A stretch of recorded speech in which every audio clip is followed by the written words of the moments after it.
Bonjour à tous. Dans cette troisième série de vidéos sur le séquenceur avancé, on va créer un programme en fonction de nos besoins. Dans la vidéo précédente sur le séquenceur avancé, le petit montage PowerPoint que je vous ai expliqué, j'ai donné un exemple d'un objectif qu'on vise, c'est-à-dire de photographier deux objets avec notre équipement en utilisant le séquenceur avancé. On va y aller par étapes.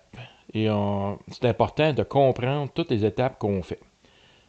Pour le besoin du vidéo, je vais partir comme du début complètement. Fait qu'ici, j'ai ma liste d'équipements que je me sers quand je fais de l'astrophotographie. Fait que j'ai Nina ici. Je vais ouvrir Nina. Ici, c'est mon profil qui s'appelle Planeway. Ça, c'est mon télescope que j'utilise présentement, qui est dans un observatoire, mais on ne mettra pas les instructions pour le Lunatico Cloud Watcher, ni les notifications par pushover, ni les commandes pour ouvrir ou fermer le toit. On va mettre seulement les commandes de base que vous allez pouvoir utiliser avec n'importe quel type de télescope et de monture. Ce qu'on appelle un programme de base.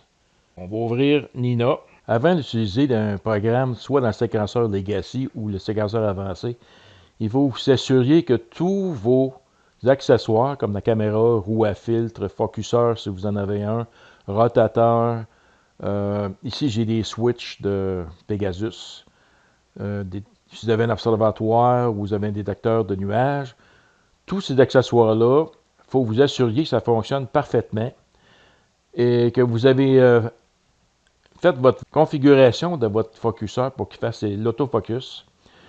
Et ensuite, est-ce que tout ça va fonctionner?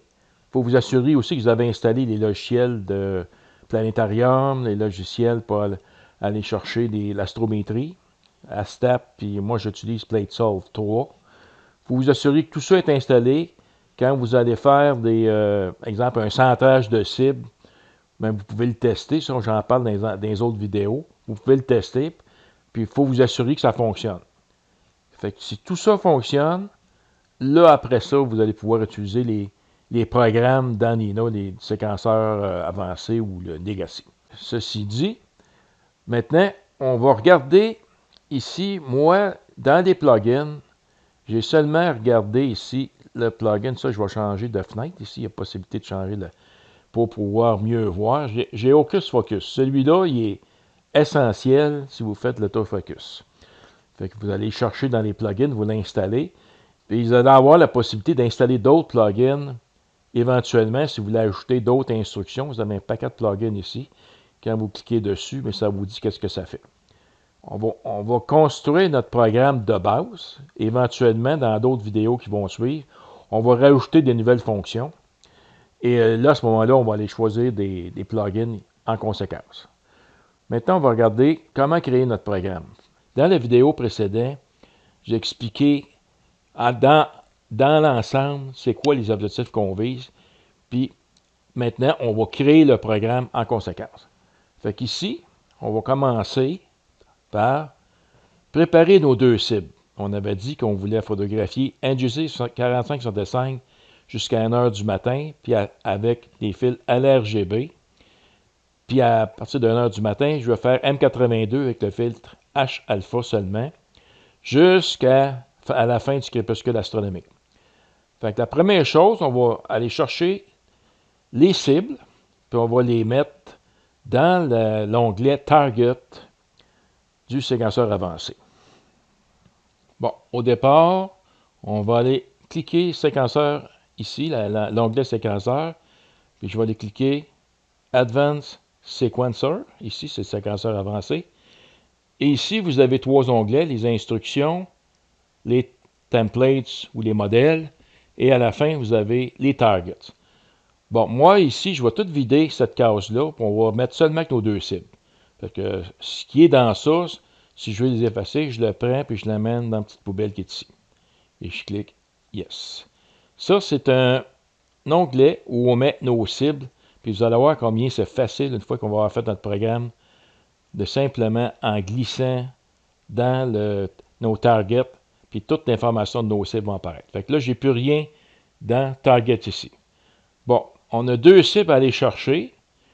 Fait que vous pouvez le faire soit par le Star Atlas ou vous pouvez le faire par l'onglet Framing. Bon, je vais commencer par l'onglet Framing. Je vais changer ici l'apparence parce que c'est plus facile à voir. Fait que je vais marquer NGC espace 4565. Là, il me fait une liste qui apparaît parce que vous avez NGC 4565A. Moi, c'est 4565 tout court. Fait que je l'ai choisi. Il met ici les coordonnées. Là, je clique sur Load. Et là, vous mettez ici vos bases de données d'images que vous voulez. Si vous avez la offline SkyMap, vous la choisissez ici. Vu que je suis sur Internet, mais à ce moment-là, moi, je vais prendre celle-là ici. HPS. Et voilà, notre galaxie, elle est centrée.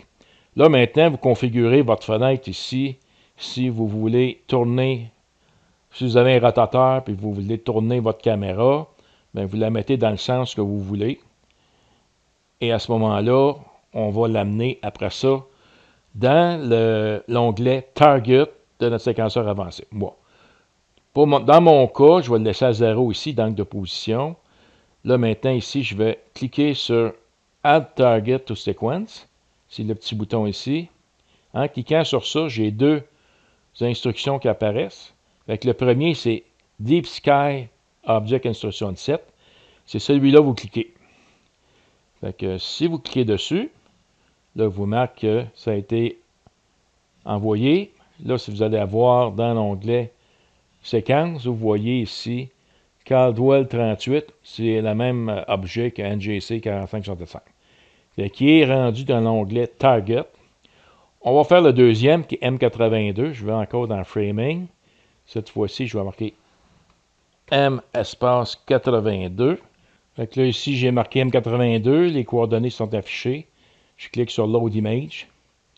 Là, il va aller chercher l'image. Puis ça, c'est le cadre qui correspond à votre caméra. Si vous avez rentré les paramètres de votre longueur focale, votre caméra. Et voilà, M82, elle est centrée ici. Je vais l'envoyer maintenant dans le séquenceur. Je vais l'envoyer ici. Je clique la petite flèche ici. Add Target to Target List. Et le premier, je l'envoie ici. Fait qu'il l'a envoyé ici. On va aller voir le séquenceur avancé. Et voilà. J'ai le premier, c'est Caldwell 38, qui est NGC 4565. Et j'ai M82. Fait que voilà, nos deux cibles sont sélectionnées dans l'onglet Target du séquenceur avancé. Maintenant, on va créer notre programme. On va commencer par aller voir notre PowerPoint, puis on va aller voir c'est quoi la prochaine étape qu'il faut faire. La prochaine étape, bon, là, je veux monter ma séquence du début dans la partie Start Area en sélectionnant un bloc container pour instructions fonctionnant en parallèle ou séquentiel, et on le glisse ensuite dans la section Start Area. Bon, fait que là, on va commencer à faire les séquences de début. Fait que, qu'est-ce qu'on demande de faire? C'est qu'on va déplacer un bloc parallèle Instruction Set et glisser dans la partie Séquence Area. Ensuite, on va débuter la session au crépuscule nautique.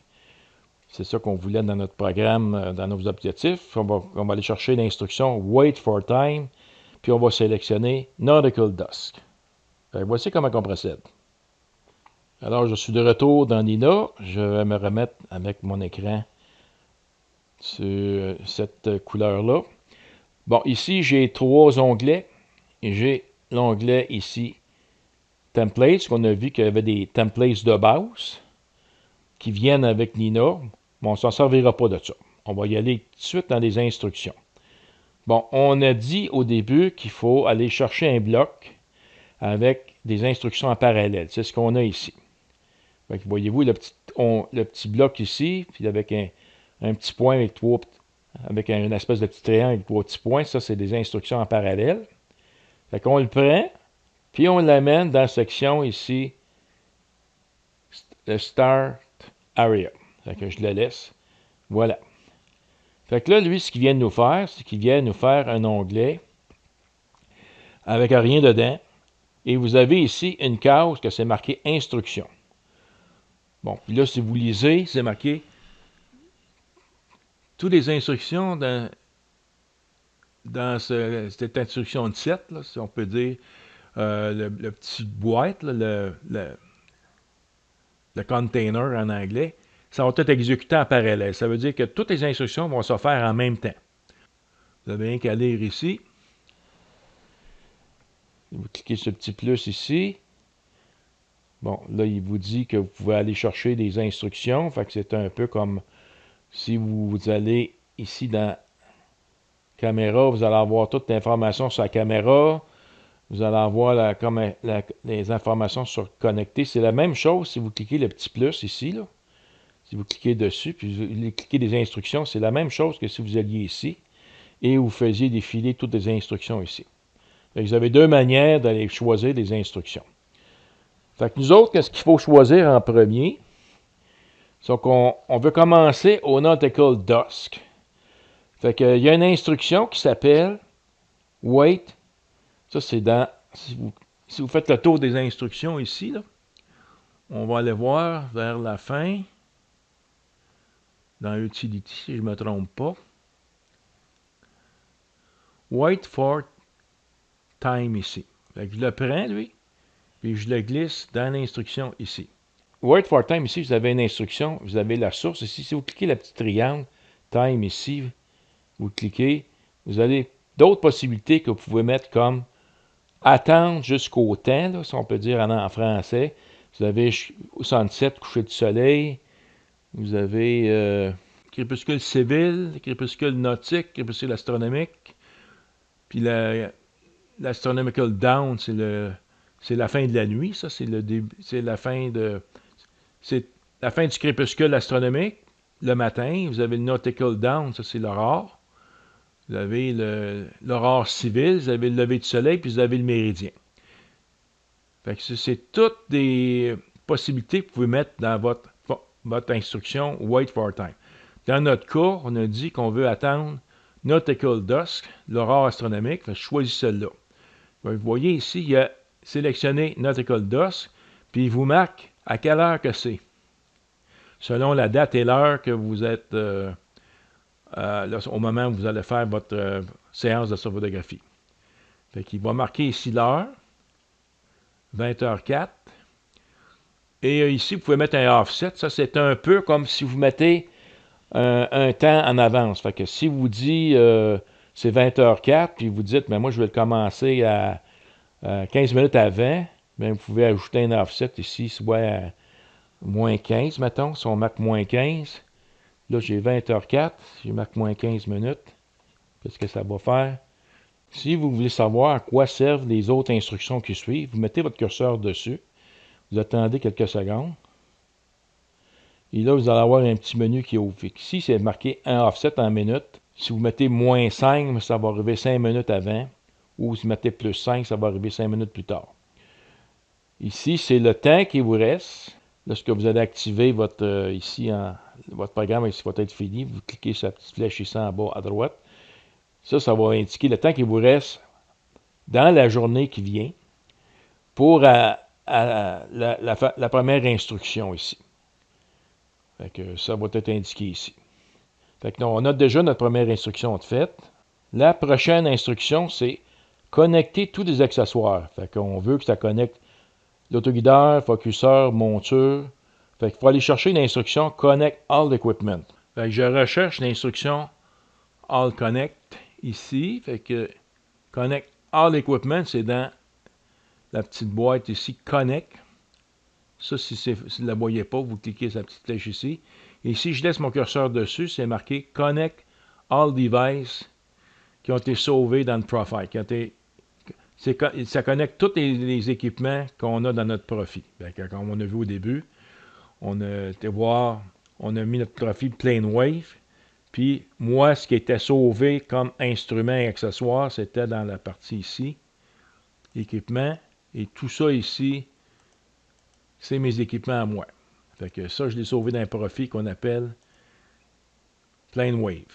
Je reviens 50 heures avancé. Fait que je prends cette instruction-là, Connect All Equipment, et je l'amène ici, à la suite de l'autre. Fait qu'on a déjà notre deuxième instruction. On va aller voir ensuite la troisième instruction. La troisième instruction, on veut refroidir notre caméra à moins 10 degrés Celsius. Fait que l'instruction, c'est Cool Camera. Donc là, on va aller dans Caméra ici. Toutes les instructions qui concernent les caméras sont dans la petite boîte caméra ici. Fait que Cool Camera, c'est le premier. Fait que si je laisse mon curseur dessus, c'est marqué que ça refroidit la caméra à une température qu'on va y donner. Fait que je le prends, je le glisse ici. Ça n'a pas d'importance là où vous le mettez parce que c'est des instructions en parallèle. Ça va tout se faire en même temps. Fait qu'ici, vous voyez ici qu'il y a un petit sac rouge avec un point d'exclamation. C'est parce que ma caméra n'est pas connectée présentement. Fait que quand vous voyez un cercle rouge, ça veut dire qu'il y a quelque chose qui ne fonctionne pas. Soit que vous n'avez pas installé les plugins, vous n'avez pas connecté vos équipements. C'est de vérifier quand vous voyez un cercle rouge, c'est quoi qui ne fonctionne pas. Fait qu'ici, la température, fait que si je mets mon curseur dessus, il n'y a pas rien qui apparaît. Fait que je vais y mettre moins 10. Moins 10 degrés, c'est ça qui est mon objectif. Bon, ici, la durée, si je mets le curseur dessus, ben, vous pouvez mettre, mettons, 1 ou 2 minutes. Là, fait que je peux mettre 2 minutes. Le temps que ça va prendre pour refroidir. Si vous mettez un temps plus long, ça va prendre plus de temps à refroidir. Fait que c'est à vous à mettre un délai à minute selon votre caméra. On poursuit notre programme. On veut attendre jusqu'au crépuscule astronomique. Donc, c'est encore une instruction Wait for Time. Et encore là, on va sélectionner cette fois-ci Astronomical Dusk, qui est le début de la nuit. Fait que vous pouvez mettre cette instruction-là dans ce bloc-là ou dans le prochain bloc. Dans mon cas, je vais le mettre dans le prochain bloc qu'on va créer. Fait que le prochain bloc, lui, c'est toujours dans la séquence de début start. Là, cette fois-ci, on va aller chercher un bloc pour contenir des instructions qui vont se dérouler en séquence. Ça veut dire un à la suite de l'autre. Ça, c'est important. Fait que, qu'est-ce qu'il va faire, lui? C'est que là, on va mettre l'instruction attend, wait for time, puis on va sélectionner Astronomical Dusk. Puis on va aller chercher les instructions on par scope. Puis ensuite, l'instruction mettre la monture sur le home position. Find home. D'accord. On va aller chercher ces informations-là dans les notes. Fait qu'on a dit ici, je vais prendre un autre bloc. Celui-là, c'est un bloc en séquentiel. Je choisis ici. Je le glisse à la suite de l'autre jusqu'à temps que... Voilà. Fait qu'ici, c'est dans ça que je vais mettre mes instructions. Ici, je mets ça des instructions, je les mets dans la case instructions. Quand je vais avoir des conditions loop, je vais les mettre ici dans loop. Puis je vais avoir des triggers, je vais les mettre dans trigger. Bon, pour l'instant, j'ai simplement à mettre un wait for time. Fait que je vais encore chercher. Vous pouvez prendre celui-là, puis le copier, puis l'amener ici. Bon, wait for time, il est dans utilité. Fait qu'on le prend. On le glisse dans l'instruction ici. Et là, on a dit Astronomical Dusk. Fait que dans ici, la source, je fais clic sur le petit triangle. Et je vais choisir Astronomical Dusk ici. Encore là, je peux mettre un offset si je veux. Et là, ça va vous indiquer le temps qui reste jusqu'à temps qu'on atteigne cette instruction-là à partir du moment que vous déclenchez votre programme ici. Bon, on a fait ça. Maintenant, il faut aller chercher On Park. Fait que ça, c'est dans Télescope.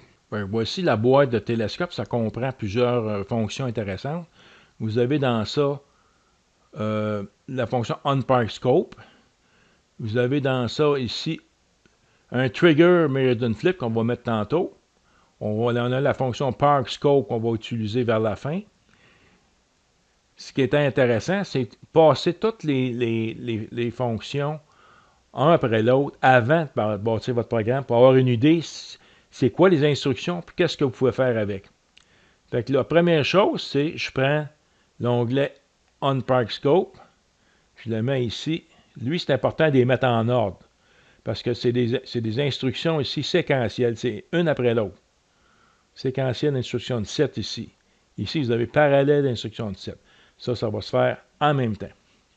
Bon, le deuxième, c'est moi, je vais l'envoyer sur le Home. Fait que je vais chercher Find Home ici. Si vous regardez, ça l'indique le télescope de localiser son Home Position.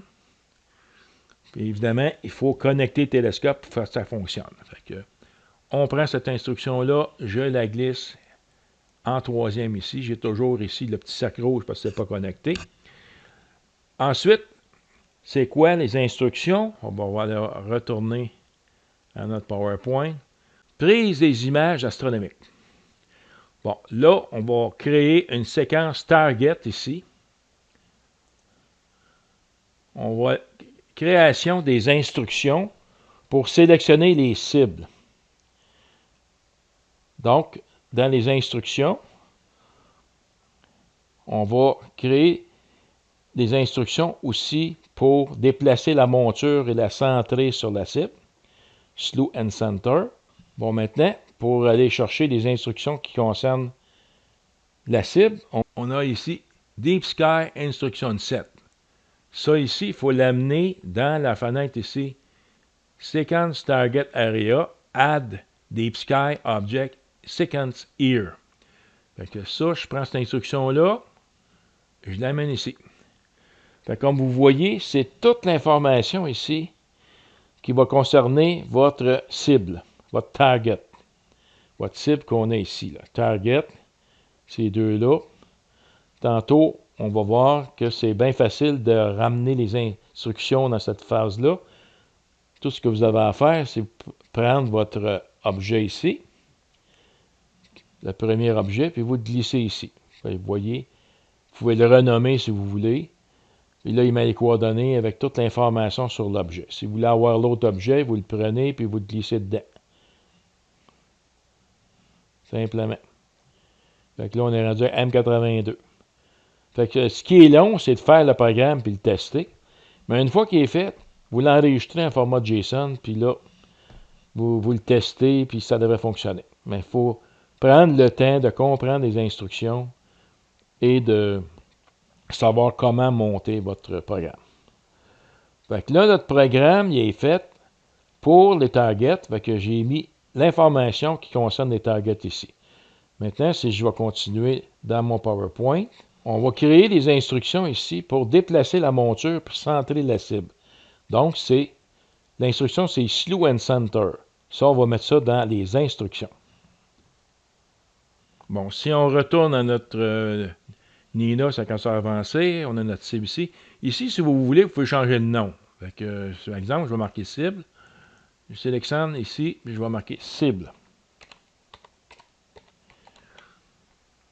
En haut, ici, je pourrais marquer, ici on a marqué instruction début pour identifier ce bloc-là.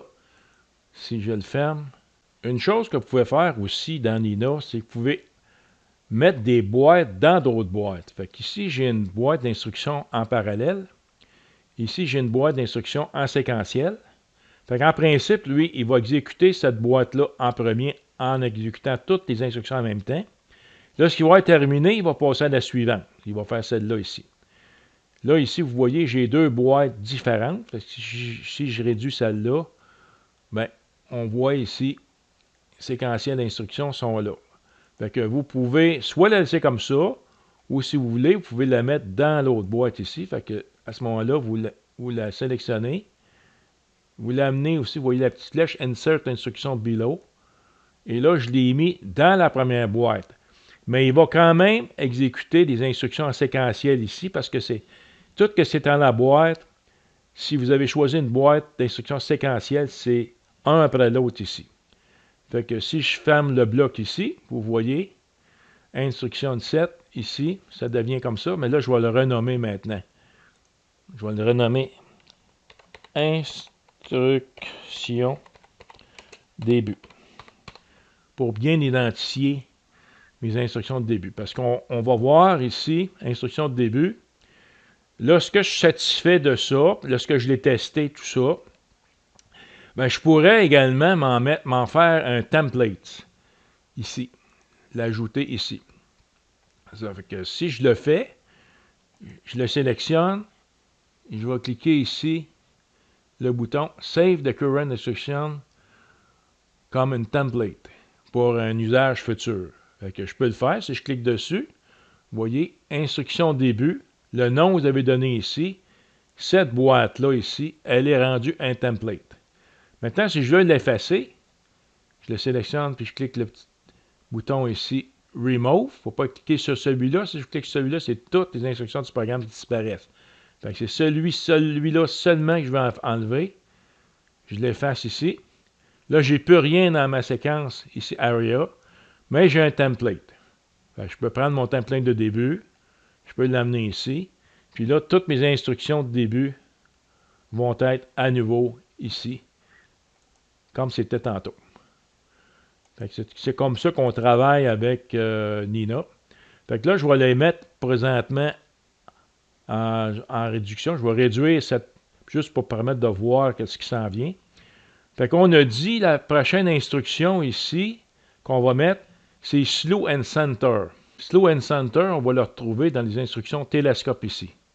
Si vous regardez ici, Slow and Center, il faut que vous assuriez que vous avez installé et testé les logiciels d'astrométrie. Si vous voulez que ça fonctionne, il faut le faire. Fait que je le glisse ici dans Instructions. La prochaine instruction qu'on va voir, c'est créer des instructions pour faire l'autofocus. Fait que l'instruction, c'est Run Autofocus, puis on va le glisser dans la partie Instruction. Et voilà de retour dans notre séquenceur avancé. Fait que la fonction Run Autofocus, on va trouver ça dans Focus, dans la partie qui parle de Focus. Fait qu'on va trouver Focuser ici. Et c'est toutes les instructions qui concernent le Focuser. Puis on a ici Run Autofocus. Fait que je le prends puis je le mets ici à la suite de l'autre. Fait que là, notre instruction Run Autofocus, ici dans Instruction, pour nos cibles, est rentrée. On va la voir maintenant à la prochaine instruction.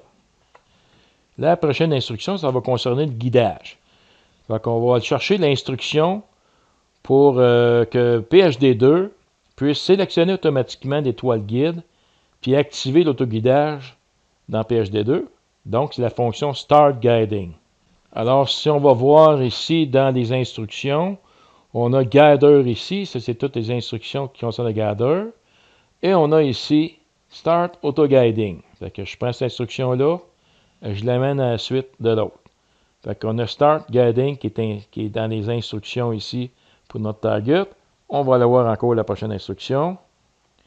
Alors, si on regarde ce qu'on en est rendu dans notre programme, on a fait les instructions de début, ça c'est réglé. Ensuite, on a mis ici les instructions pour notre cible, c'est-à-dire qu'on va aller chercher notre cible, soit en cliquant le bouton ici. Si j'utilise un logiciel de planétarium, je peux faire la démonstration. Fait que ici, je vais chercher M81 dans mon logiciel de Sky. Bon, ici, je vais mettre M81 ici. Là, il y a toute l'information sur l'objet, la 163 de déclinaison. Et là, si je viens dans mon petit programme, puis je vais avoir M81 ici, j'ai rien qu'à cliquer le petit bouton ici. Si je laisse dessus, ça importe l'information à partir d'un planétarium, de l'échelle de planétarium.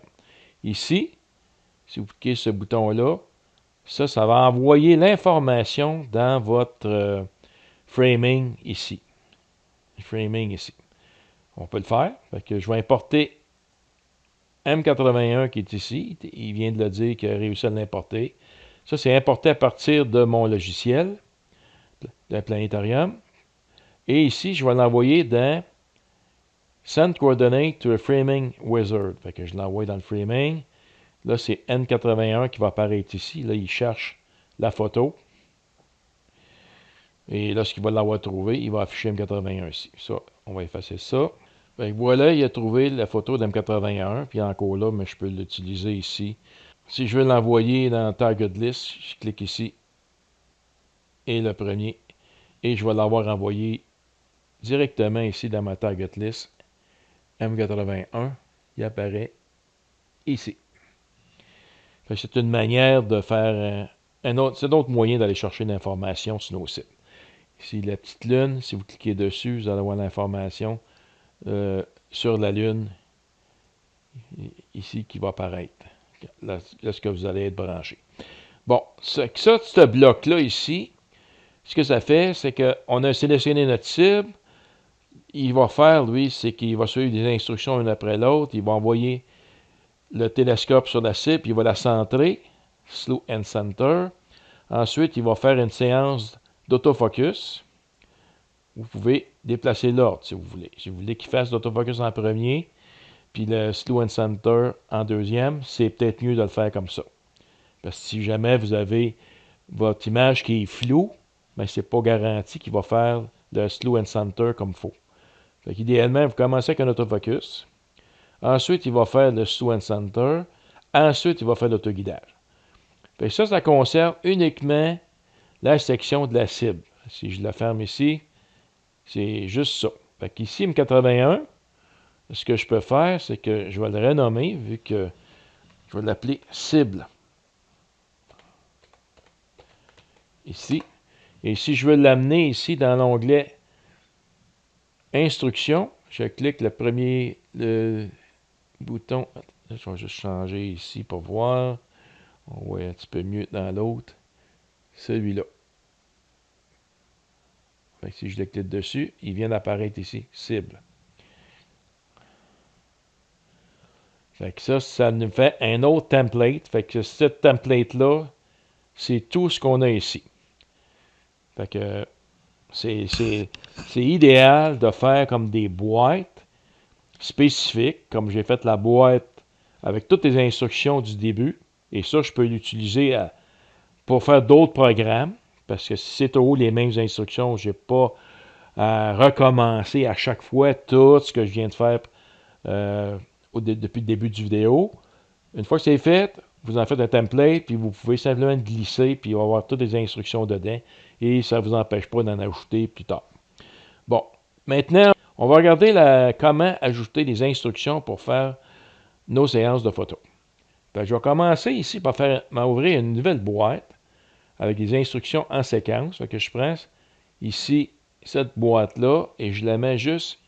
Je peux la mettre ici ou je peux la mettre en dessous. Je peux commencer en dessous pour l'instant. Et là, on va aller chercher des instructions pour faire nos séances photo. Si on regarde un peu notre petit programme de base, on a deux instructions à aller chercher.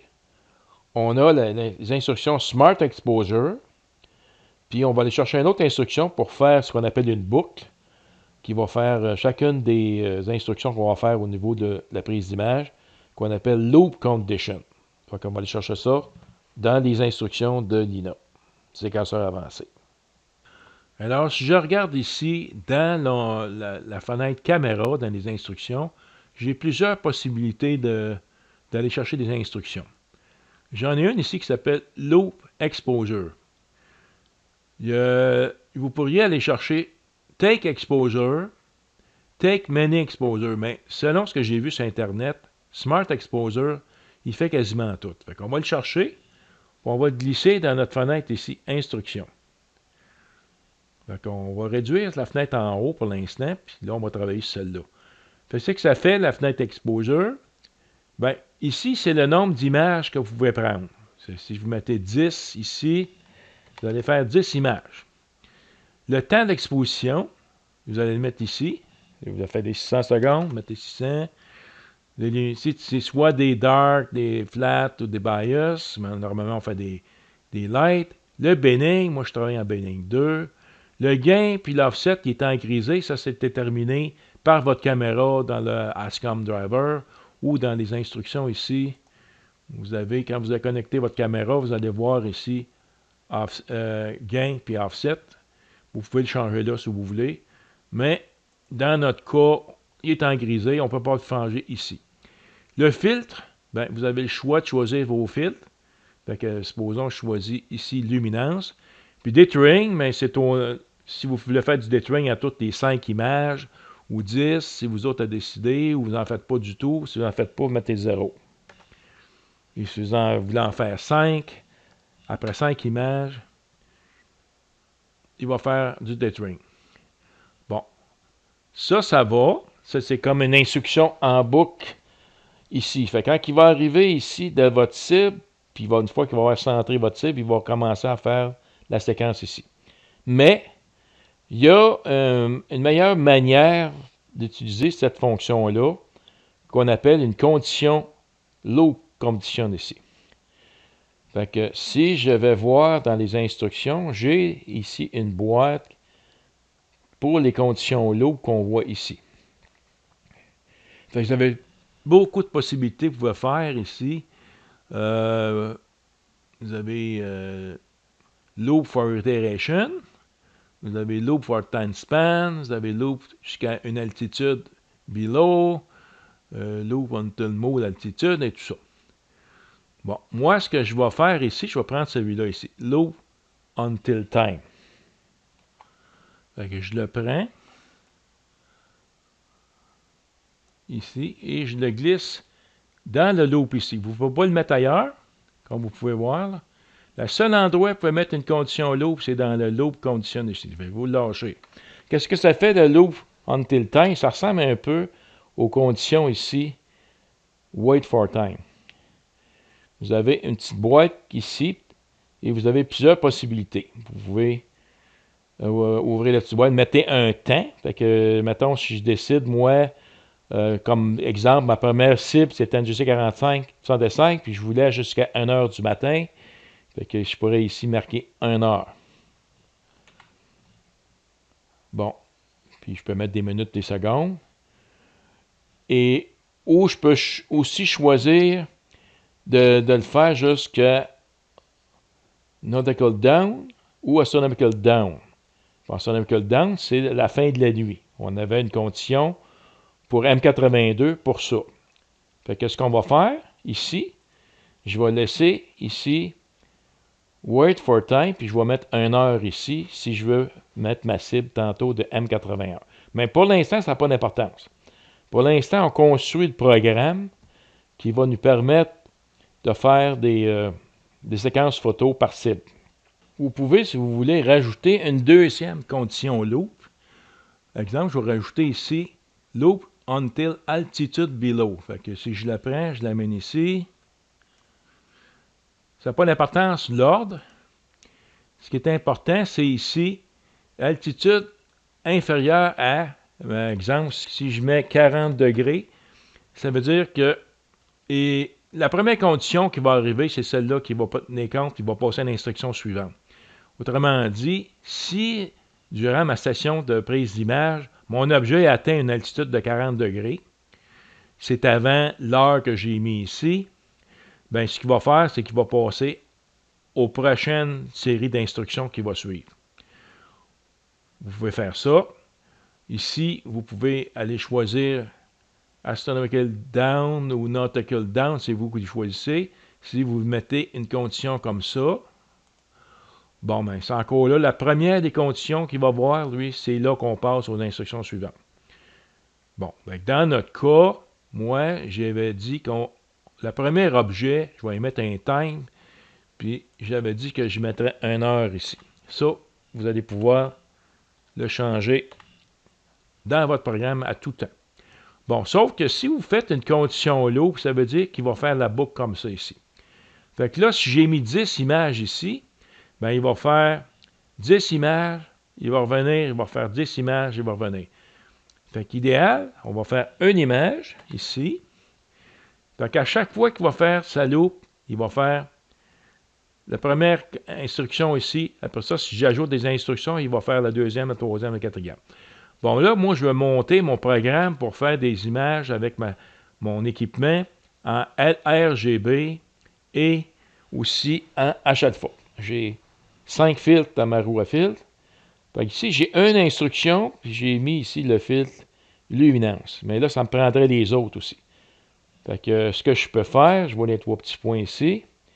J'ai un bouton ici, on duplicate l'instruction. Fait que je duplicate l'instruction. Au moins, je vais cliquer encore ici, dupliquer, encore ici, dupliquer, encore ici, dupliquer. Bon. Ici, je vais monter ici ma série. Fait que le premier filtre, c'est luminance. Le deuxième, ça va être le rouge. Le troisième, le vert.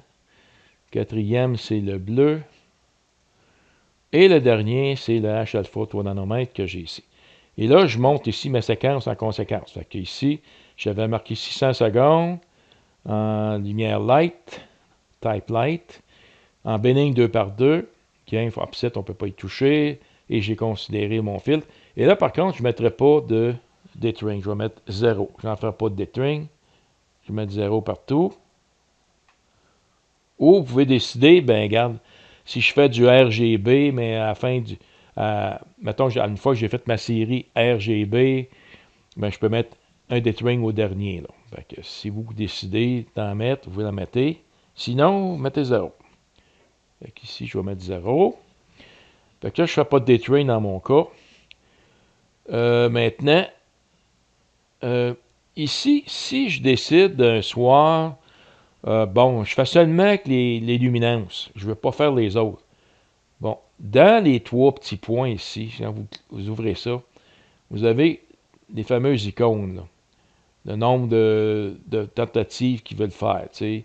Ici, s'il y a un problème, vous faites quoi? Fait qu'on a vu dans les autres vidéos. Bon, ici, vous pouvez activer et désactiver chacune de vos instructions. Fait que si je veux faire seulement que la luminance, j'ai désactive les autres. Comme ça. Fait que ce qu'il va faire, lui, c'est qu'il va, une fois qu'il va être rendu dans les instructions ici, ben, il va faire le filtre luminance. Après ça, il va refaire une autre fois le filtre luminance, une autre fois le filtre luminance. Il va prendre des pauses en continu jusqu'à temps qu'une des deux conditions ici soit atteinte. Lorsque la condition ici va être atteinte, il va passer aux instructions qui suivent. Fait que ça, c'est comme ça qu'on a monté notre prise de séquence. Et là, moi ici, ce que je peux faire, c'est que je peux renommer ma case ici. Je vais marquer, exemple, prise des images. Ça, c'est un bloc que je vais faire pour la prise des images, que je vais pouvoir faire un template tantôt. Mais on n'a pas fini de construire notre petit programme. On va continuer avec nos instructions. Ici, qu'est-ce qu'on avait vu? Là, on vient de faire la création des instructions en boucle avec une condition loop. Bon, on va ajouter des triggers. Qu'est-ce qu'on va ajouter comme trigger? Ben moi, je veux qu'il prévoie le Meridian Flip. Parce que ça, c'est un trigger. Ensuite, je veux qu'il prévoie puis qu'il vérifie l'autofocus selon les conditions de Half Flux Radius. Donc, il va mesurer l'épaisseur de l'étoile, puis si ça dépasse un certain pourcentage, bien là, à ce moment-là, il va refaire un nouvel autofocus. Fait que la fonction, l'instruction s'appelle AF After HFR Increase. On va rajouter un autre trigger qui va surveiller, lui, le centrage de la cible. Fait que si j'ai mis, exemple, je veux que tu sois à l'intérieur d'une minute d'arc, puis ça dépasse ça, bien, il va refaire un nouveau centrage astrométrique.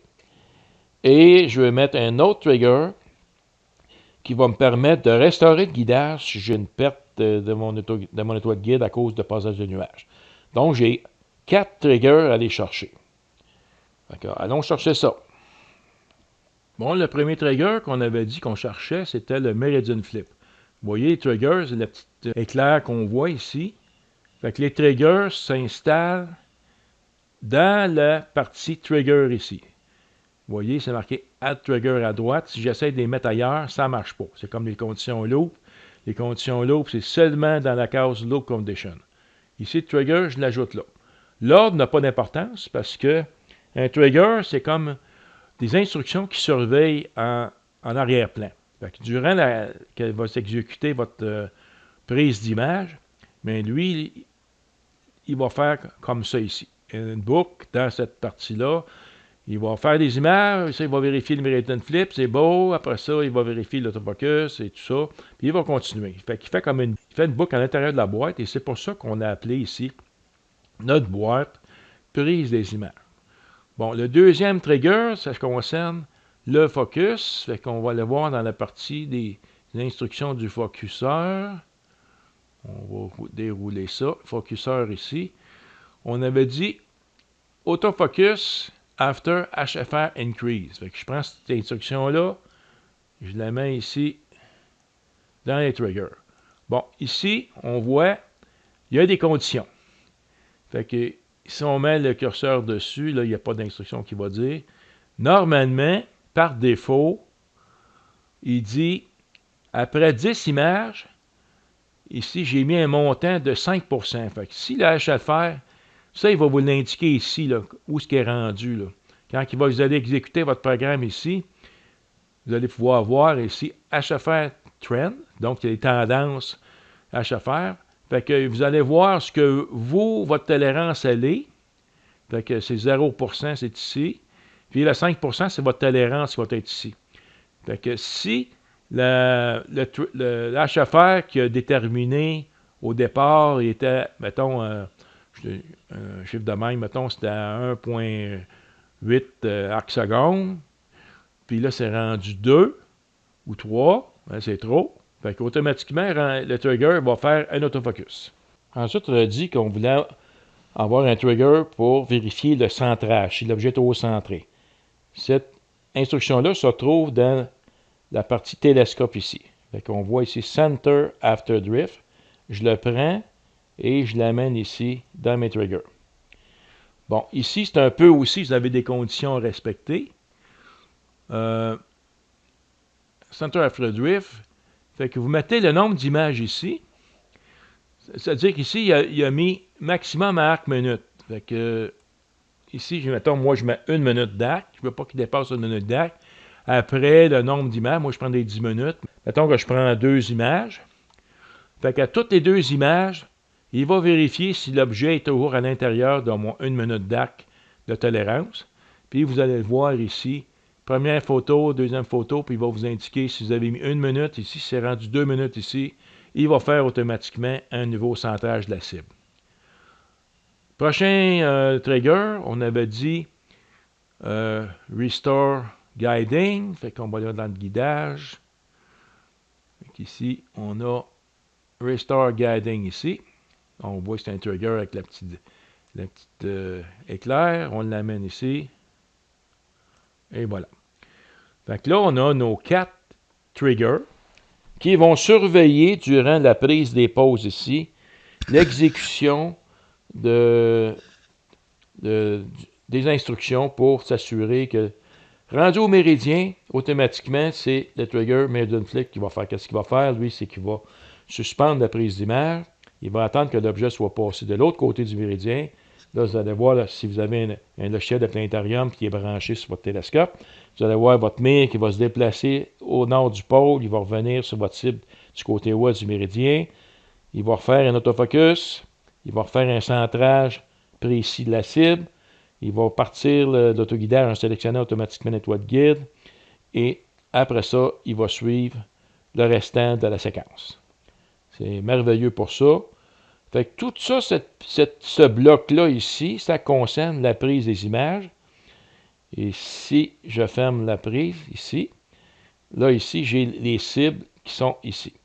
Bon, on a fait tantôt un template ici des cibles et des instructions du début.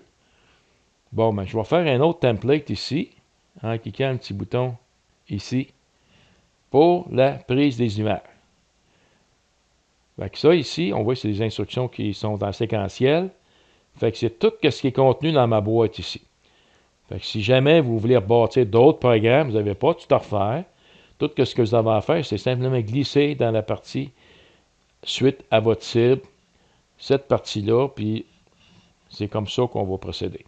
Bon, dans ma partie des cibles ou des targets, j'ai 2 boîtes ici distinctes. J'ai la boîte des cibles seulement, puis j'ai la boîte de prise des images seulement. Bon, on en a fait des templates séparés ici. Mais si je veux avoir tout ça dans une même boîte, c'est très facile.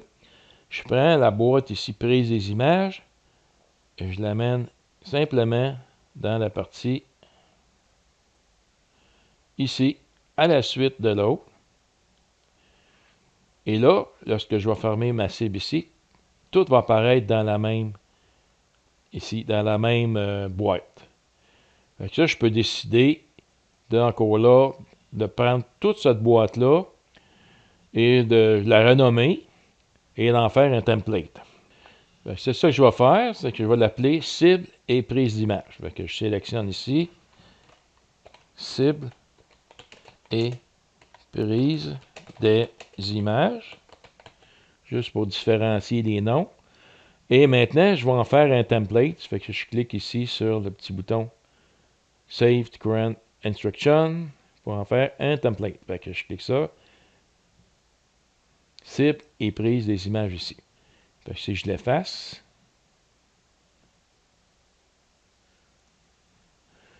et je vais le remettre dedans, mais je vais chercher mon template et je le glisse dedans. Et là, tout est là. J'ai toute l'information sur la cible, avec toutes les triggers, toutes les conditions loop, toutes les conditions pour prendre mes images. Puis comme je vous dis, lorsque je vais vouloir faire mes programmes, mais j'ai simplement à désactiver les parties de ma roue à fil que je ne veux pas utiliser. Et ça ici, je peux remettre d'autres conditions. Fait que on continue. Fait que tout ça, c'est beau. Ça, c'est pour une cible. Maintenant, si je veux faire une deuxième cible, je n'ai pas à tout refaire le programme, tout ça, là. Vu que ça fonctionne, je l'ai testé, ça fonctionne super bien. Tout ce que j'ai à faire maintenant, c'est de faire ici un duplicate de tout ça. Je clique le bouton ici. Et si je vais voir en bas, j'ai encore une deuxième cible. Ici, la même chose. Parce qu'il y a marqué ici Target. Là. Puis ici, on avait Target aussi. Fait que, en fait, dans le fond, il a fait exactement un clone. Fait que ce que je peux faire maintenant, vu que je suis en train de bâtir un programme distinct, ben ici, je vais marquer première cible.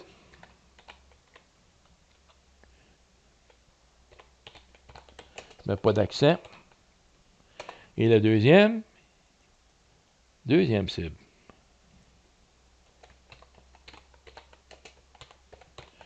Voilà. On est rendu là. Fait que maintenant, on a tout fait nos instructions pour le début. On a fait nos instructions pour la première cible, la deuxième cible. Il nous reste de faire des instructions de séquence de fin. Bon, nous voilà rendus vers la séquence, la création des instructions de séquence de fin. Lorsqu'on est rendu à la fin de la nuit, à l'astronomical down, ben, là, ce qu'on va faire, on va glisser un bloc d'instructions en séquentiel, un sequential instruction set, dans la section du bas qui va être identifiée Sequence End Area. On va sélectionner l'instruction Arrêter l'autoguidage qui va être Stop Guiding. On va sélectionner l'instruction Fermer PHD 2, Shutdown PHD 2. On va sélectionner l'instruction Réchauffer la caméra, Warm Camera. On va sélectionner l'instruction Parquer la monture du télescope qui est Park Scope. Puis on va sélectionner l'instruction Déconnecter tous les instruments avec l'instruction Disconnect All Equipment. Maintenant, allons voir comment on fait ça. Alors, voici la séquence ici de fin qu'on va rajouter ici. Fait qu'on a dit, on va rajouter un bloc d'instructions en séquentiel. Je le prends et je le glisse ici. Et là, je vais mettre des instructions ici. Fait que parmi les instructions, ce qu'on avait, Stop Guiding et Stop PHD2. Fait qu'on va aller voir dans Guiding, dans les instructions de Guiding. Ici, Guider. On a ici Stop Guiding. On va ramener ça ici dans les instructions. Donc, la deuxième instruction qu'il faut rajouter, c'est fermer PHD2. Donc, l'instruction, c'est Shutdown PHD2. Fait que si vous faites le tour ici de vos instructions, vous ne le trouvez pas. Pour la simple et bonne raison qu'il faut rajouter un plugin. Lui, il va rajouter des instructions concernant PHD2. Fait que si vous ne l'avez pas, vous allez dans Plugin ici, vous allez regarder des plugins qui concernent PHD2. Fait que vous voyez ici PHD2 Tools. Cliquez sur ça. Là, il va vous rajouter un paquet d'instructions. Et vous cliquez Install ici. Là, il va falloir que vous fermiez Nina, puis vous le repartez. C'est marqué ici, Request Restart. On va le faire. Mais avant, il faut vous assuriez d'enregistrer ce que vous avez fait dans le séquenceur avec ce que vous êtes rendu. Fait que moi, ici, j'ai déjà une partie du programme de fait.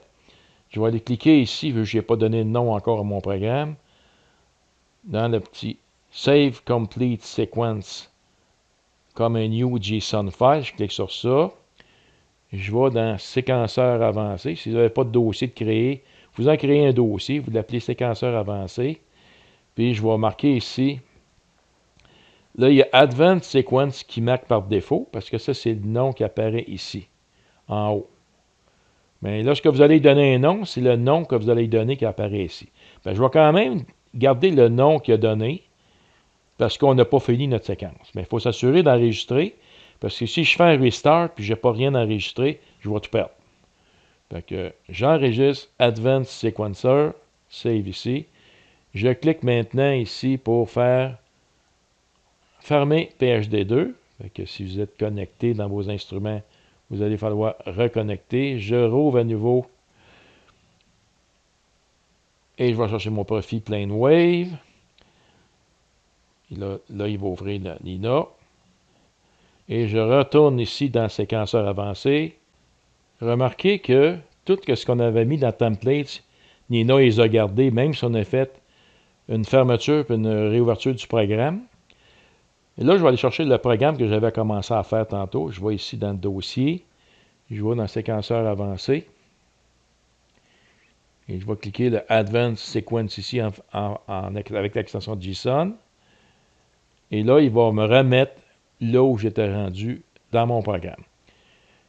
Maintenant, est-ce qu'on a les instructions PHD2 qui apparaissent?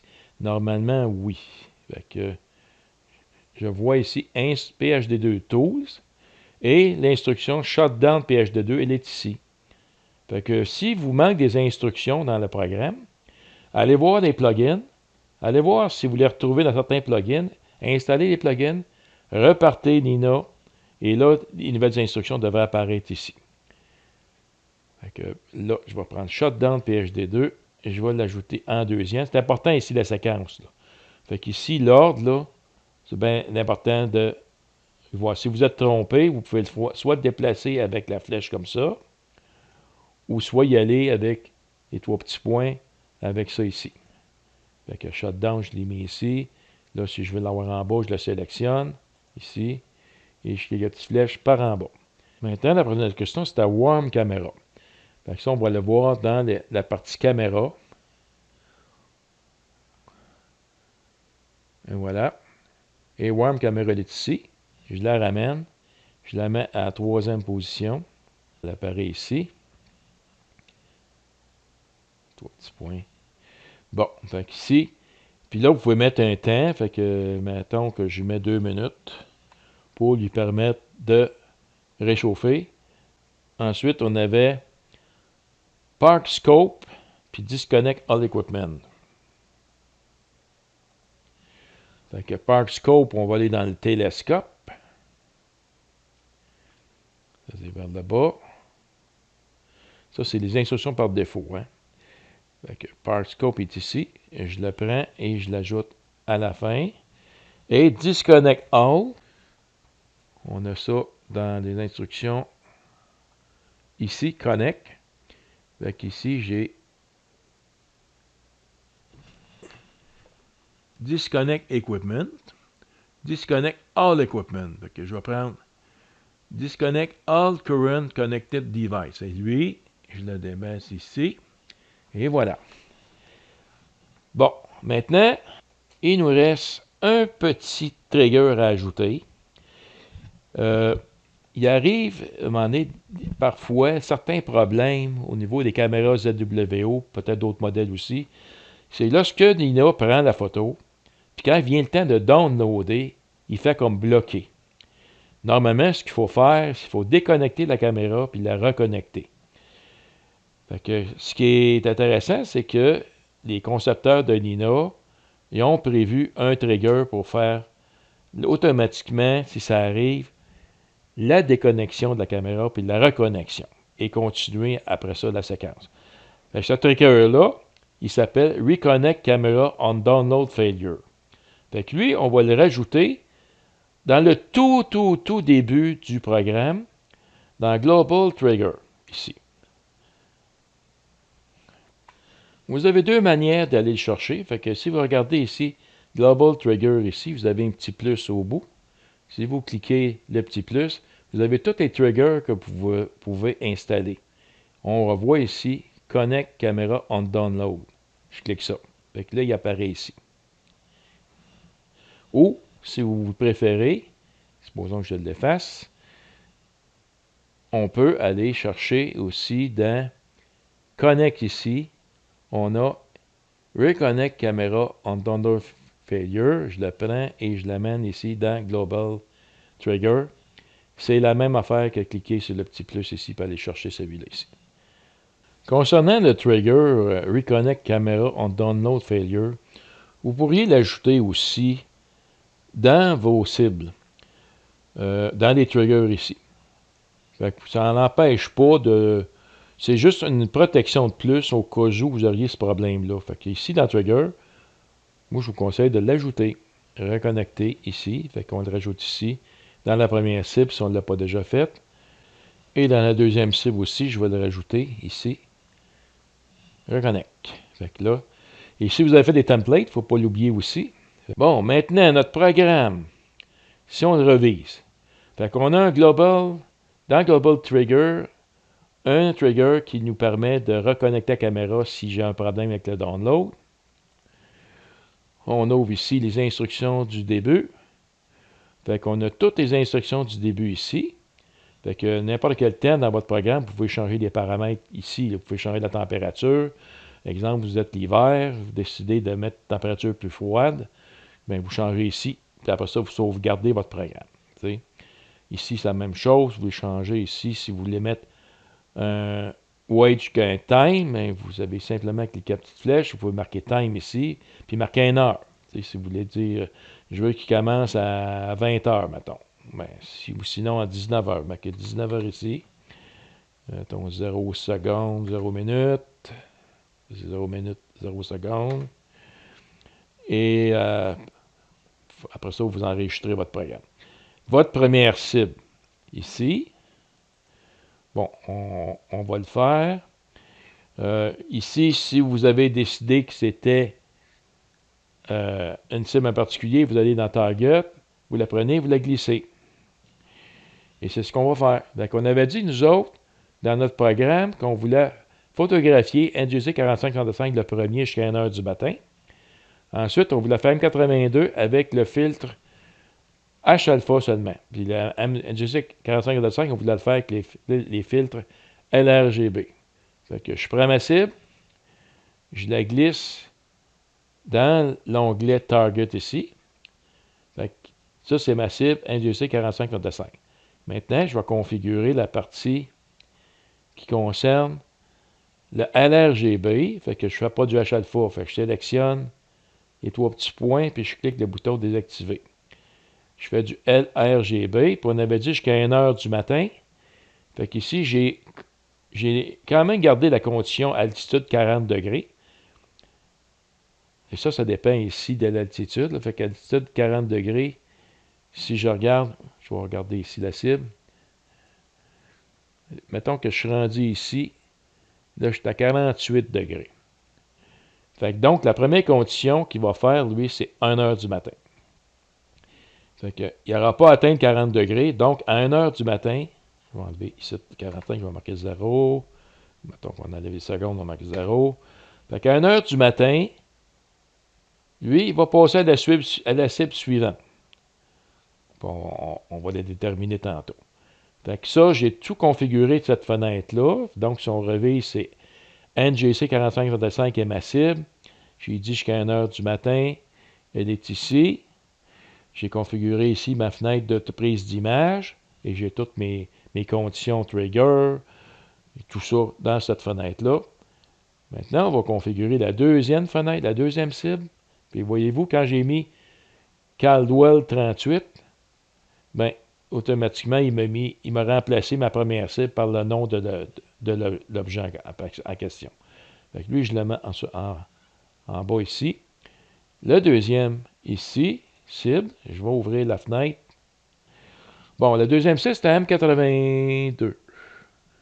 Il est ici. Fait que je le prends, je le glisse ici dans Target. Et voilà. Fait que c'est ici. Là, lui, on veut le faire jusqu'à l'aube. Jusqu'à la fin du crépuscule astronomique. Fait que ici, je ne mettrai pas condition de loop ici, un time. Je vais aller chercher une autre condition, astronomical down. Fait que, il va le marquer ici, c'est à 5h43. C'est soit les deux conditions. C'est soit une ou l'autre des conditions. Fait que s'il arrive en premier, ça, on va voir. À la fin de la nuit, j'ai 43 degrés. Donc, cette condition-là ne sera pas respectée. Ici, elle ne sera pas respectée. Ici, la condition d'altitude ne sera pas respectée rendue vers la fin. C'est la première ici qui va compter. Et c'est celui-là qui va faire que on va arrêter là. On va aller aux conditions après ça de fin. Mais avant, on va configurer notre net ici. On avait dit qu'on voulait faire seulement du alpha. Fait que les LRGB, je les sélectionne, puis je clique désactiver. Je désactive toutes les autres fenêtres. Puis il va me rester seulement le H-alpha. Là, si je veux mettre du datering à toutes les 5 images, mettons, j'ai dit oui, je vais mettre 5 à toutes les 5 images, je vais faire du datering. Ça veut dire qu'il va déplacer un petit peu votre monture. C'est juste pour éviter d'éliminer les rayons cosmiques ou les pixels déviants, les outliers, ce qu'on appelle en anglais. Fait que cette fenêtre-là, elle est configurée pour ma cible. Fait que j'ai bien choisi ma cible. Fait que si je regarde ici les noms, j'ai ma première cible qui est NGC 4535 ou Caldwell 38. Et la deuxième, c'est M82. Après ça, lorsqu'il va avoir fait tout ça, lorsqu'il va arriver au crépuscule, au down, là, à la fin de la nuit, il va arriver ici, Astronomical Down, il va faire les conditions de fin. C'est-à-dire qu'il va arrêter le guidage. Ça, c'est des instructions séquentielles. Il fait un après l'autre. C'est important de respecter l'ordre ici. Fait que stop guiding, il va fermer PHD2, il va réchauffer la caméra pendant 2 minutes, il va parquer la monture, puis il va déconnecter tous les équipements. Si vous décidez, ben moi, il parque la monture, je ne veux pas qu'il fasse à la fin. Je veux qu'il fasse, mettons, après d'avoir fermé PHD2, vous le déplacez ici, vous le mettez comme troisième condition. Et il ne faut pas oublier, une fois que vous avez fait ça, de cliquer le bouton ici, enregistrer. Fait que ça, vous enregistrez toutes les modifications que vous avez faites à votre programme. Il est enregistré ici. Maintenant, si on l'efface, maintenant, si je veux tout effacer, je clique la petite poubelle au début complètement. J'efface tout ça. Do you want to clear? Je dis oui. Là, tout est parti. Là, vous voulez récupérer votre programme? Ben, vous allez ici, séquenceur avancé. Moi, je ne l'avais pas donné de nom, là, mais ça, on peut en donner un nom. Là, vous pouvez l'appeler le nom que vous voulez. Vous pouvez le renommer. Séquenceur avancé de base. Mettons, je l'appelle comme ça. Je clique un petit peu à côté. Bon, c'est celui que je veux. Open. Vous avez vu, ici, le nom a changé. C'est un séquenceur avancé de base. C'est votre programme que vous avez fait. Là, ici, vous avez toutes vos instructions de début. Fait que vous avez une première partie qui va se faire en parallèle. La deuxième partie va se faire en un à partir de l'autre. Ça, les instructions de début, vous avez fait un template de ça. Ici. Ensuite, vous avez fait vos cibles. Fait que vous avez fait des templates aussi. Fait que vos cibles sont là. Et les instructions de fin, ça, on ne l'a pas fait. On n'a pas copié. Fait qu'on va le faire. Fait que ici, je vais simplement renommer mon fichier. Instruction. Fin. F-I-N. Et là, je vais simplement cliquer le petit bouton ici. Je vais le mettre dans l'autre configuration. Celui-là ici. Et là, il est marqué ici, instruction de fin. Ici, instruction de fin. Fait que là, on est sûr qu'on a tous nos templates qu'on peut utiliser en tout temps, comme bon nous semble. Et on a enregistré notre programme. Fait que là, vu que j'ai tout fait ça, j'ai fait de nouvelles modifications, mais il faut que j'aille cliquer le bouton enregistrer ici. Là. Sinon, il n'enregistre pas avec les modifications. Là, à l'avenir, lorsque vous allez pouvoir utiliser votre programme, tout ce que vous avez à faire, c'est très simple. Vous avez simplement qu'à choisir votre première cible. Bon, supposons que je vois dans Target ici, j'ai M81 ici. Mettons que c'est M81 qui est votre cible. Vous la prenez, vous la glissez ici, dans Target, c'est tout. Puis là, vous modifiez ici ce que vous voulez faire comme astrophoto. Puis vous assurez ici de remplir la fenêtre des loops selon vos besoins. Moi, l'altitude, il ne change pas, il est toujours là. Je ne peux pas descendre bien plus bas parce que j'ai des arbres, des obstacles. Parce que, de toute façon, s'il atteint l'altitude 40 avant le temps ou les conditions que j'ai pu mettre ici, ben, c'est un ou l'autre, puis il va passer à l'instruction suivante, qui va être une deuxième cible. Si vous ne voulez pas faire la deuxième cible, tout ce que vous avez à faire, vous sélectionnez votre deuxième cible, vous allez cliquer le bouton ici, désactiver. Fait que là, il met une barre ici. On va voir si on voit mieux de ce côté-là. Il met une barre complètement ici. Donc, il ignore toutes les instructions de votre deuxième cible. Puis, il va passer aux instructions ici de fin.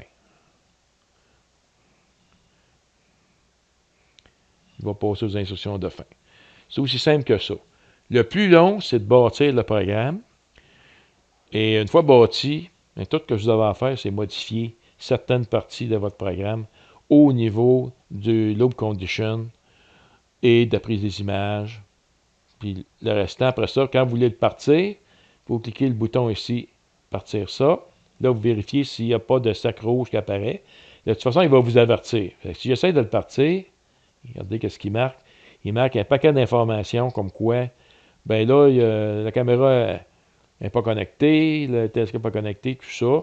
Fait que faut vous assurer que vous n'avez pas ce genre de fenêtre-là. Sinon, si ça apparaît, mais il faut voir c'est quoi. Ça va faire des sacs rouges ici, là. Fait que faut corriger ça. Si durant le programme, il y a des pépins, mettons que vous êtes rendu ici, puis il y a des pépins, bon, là, vous avez un bouton que vous allez pouvoir cliquer, arrêter le programme, puis vous pouvez simplement repartir cette partie-là et non pas tout le programme en haut. Là. Fait qu'ici, vous allez cliquer sur le bouton Reset. Si vous cliquez le bouton Reset, il va repartir toute cette partie-là seulement. Il ne partira pas toutes les autres. Faites attention, si vous faites le bouton Reset ici, mais là, il repart depuis le début. Là. Fait que si vous avez mis, exemple, ici, des conditions, il va tout refaire ça. Là. Fait que vous allez perdre du temps. Là. Fait que seulement où ce que vous êtes rendu dans votre programme, il va vous mettre des coches. Là. Quand il va exécuter le programme, il va mettre des coches. Si vous allez ici dans Imaging, vous avez ici Instructions. Ça, vous l'avez.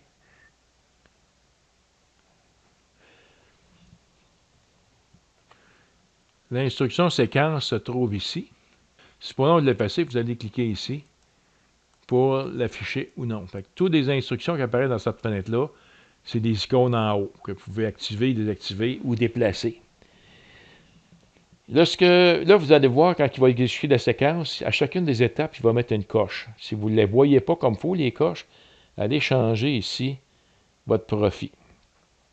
Ça, vous faites ça. Je parle dans les autres vidéos, là, mais pour résumer, vous allez ici dans Options, puis vous allez ici, vous avez, moi j'ai Light, ce qu'on voit ici c'est Light, après ça j'ai Persienne, ça c'est le deuxième, on appelle ça Alternative. Alternative, c'est le bouton que vous allez cliquer ici. Si vous choisissez Persienne, puis vous cliquez ça c'est Persienne, c'est ce qu'on voit ici. Oui, Persienne ici.